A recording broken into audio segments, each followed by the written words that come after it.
খাসির মাংস জমিয়ে খাওয়া বাড়িতে গিয়ে। মালতী দি বলছো ওই এঁচড় দিয়ে খাসির মাংস সেই 3 দিন আগে ওদের বাড়িতে হয়েছিল। তুমি না ওদের বাড়ির খাবার আর বেশি খেও না, বুঝলে? যত বাসি খাবারগুলো ও তোমাকে দিয়েই খাওয়ায়, আমি দেখেছি। আমাকে যেদিন তরকারি দেয় তার 2-3 দিন পরে দেখেছি তোমাকে সেই তরকারিটা দেয়। খেও না, শরীর টরীর খারাপ করবে।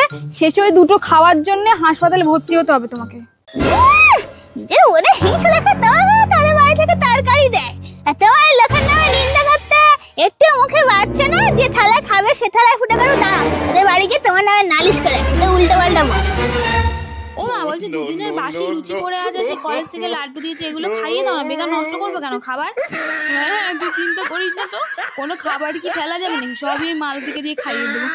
হাগুড়ে তো যা দিয়ে খেয়ে নেয়, বুঝলি? মানে ওই দিদি ঠিক কথা বলছিল, কি অবস্থা!